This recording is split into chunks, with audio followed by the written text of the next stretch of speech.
ಖ್ಯಾತ ಕಿರುತೆರೆ ನಟಿ ಅಮೃತ ರಾಮಮೂರ್ತಿ ಅವರು ಆಸ್ಪತ್ರೆಗೆ ದಾಖಲಾಗಿದ್ದಾರೆ. ಅವರು ಸ್ಪರ್ಶ್ ಹಾಸ್ಪಿಟಲ್ನಲ್ಲಿ ದಾಖಲಾಗಿದ್ದು, ನಟಿ ತಮ್ಮ ಆರೋಗ್ಯದ ಬಗ್ಗೆ ಅಪ್ಡೇಟ್ ಕೊಟ್ಟಿದ್ದಾರೆ.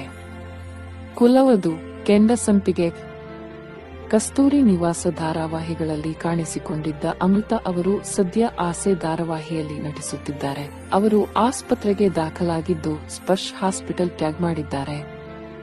ನಟಿ ತಮ್ಮ ಇನ್ಸ್ಟಾಗ್ರಾಮ್ ಸ್ಟೋರಿಯಲ್ಲಿ ಫೋಟೋ ಹಾಗೂ ವಿಡಿಯೋ ಶೇರ್ ಮಾಡಿ ಆರೋಗ್ಯದ ಕುರಿತು ಅಪ್ಡೇಟ್ ಕೊಟ್ಟಿದ್ದಾರೆ. ನಮಸ್ಕಾರ ಎಲ್ಲರಿಗೂ. ಸುಮಾರು ಜನ ಮೆಸೇಜ್ ಹಾಕುತ್ತಲೇ ಇದ್ದೀರಿ, ಏನಾಗಿದೆ ಏನಾಯ್ತು ಅಂತ. ನಂಗೆ ಸಿವಿಯರ್ ಯುಟಿಐ ಆಗಿದೆ, ಯೂರಿನರಿ ಟ್ರ್ಯಾಕ್ಟ್ ಇನ್ಫೆಕ್ಷನ್ ಆಗಿದೆ, ಎಕ್ಸ್ಟ್ರೀಮ್ ಲೆವೆಲ್ಗೆ ಹೋಗಿದೆ ಇನ್ಫೆಕ್ಷನ್. ನಾನು ನಿನ್ನೆ ಅಡ್ಮಿಟ್ ಆಗಿದ್ದೆ. ಹೆಣ್ಮಕ್ಳೇ ಹುಷಾರಾಗಿರಿ.